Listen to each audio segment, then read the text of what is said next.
Let's break down exactly why smart investors make incredibly irrational decisions with their money. We've all been there, right?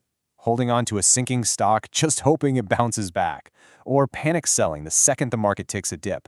But what if I told you that your brain is fundamentally hardwired to sabotage your portfolio?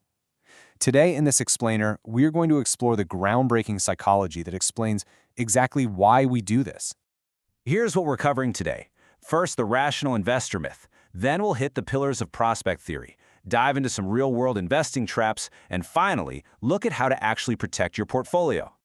All right, part one, the rational investor myth, where we pit traditional finance against behavioral finance.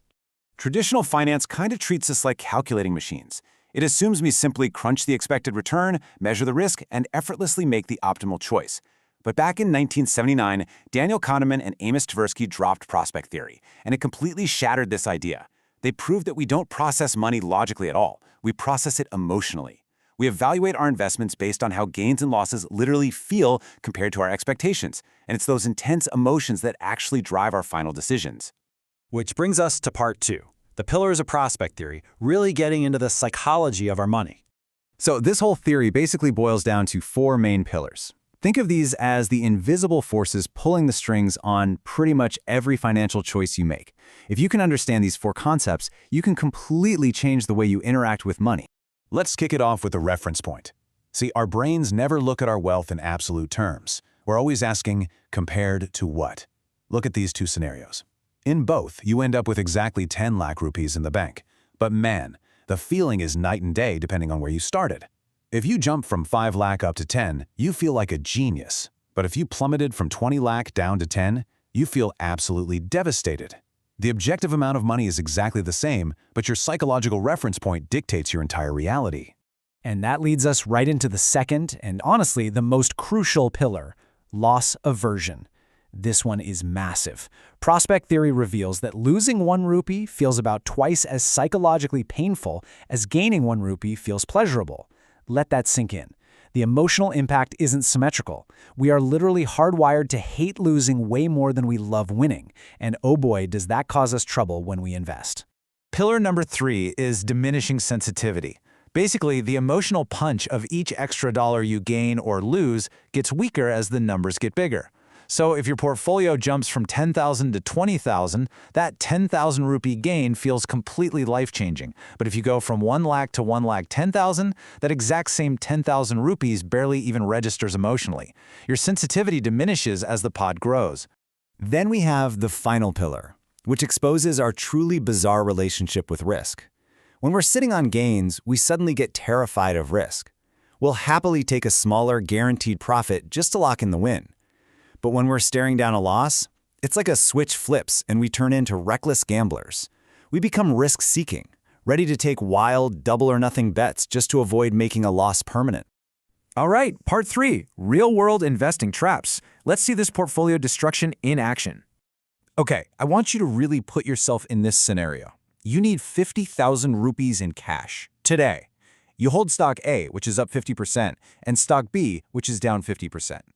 Just instinctively, ask yourself honestly right now, which stock do you sell to get the cash?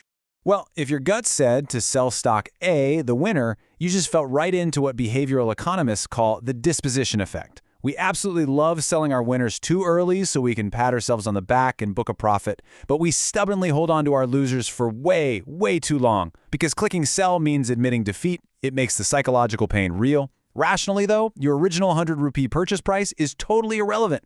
Literally, the only thing that matters is which company has better future prospects.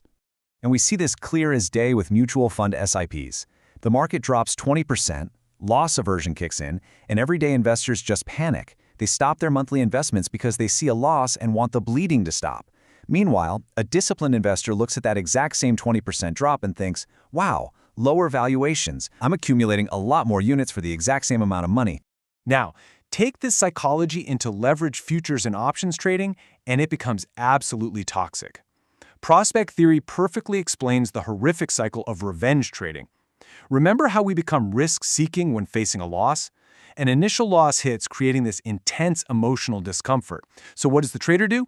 They increase their position size, taking on terrible risk just to get back to even, which usually leads to a larger loss, triggering even wilder, more reckless bets.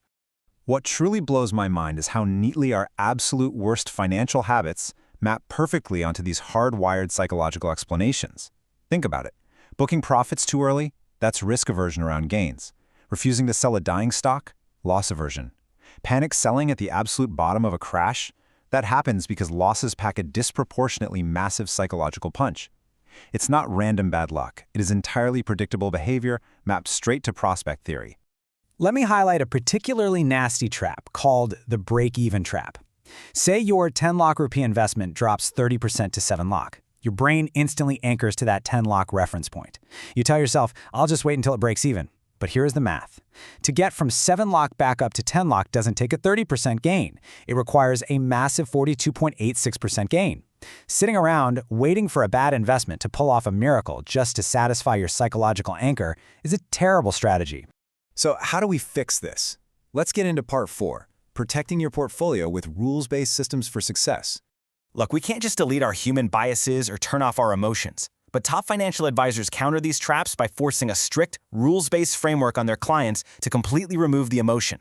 You write down exactly why you're buying an asset. You define your exit rules before you ever make the purchase. You stick to a rigid asset allocation, and you put your investments on autopilot.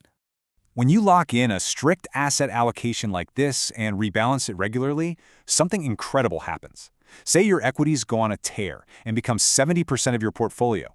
Rebalancing forces you to trim that equity at a high price and buy other assets that might be low.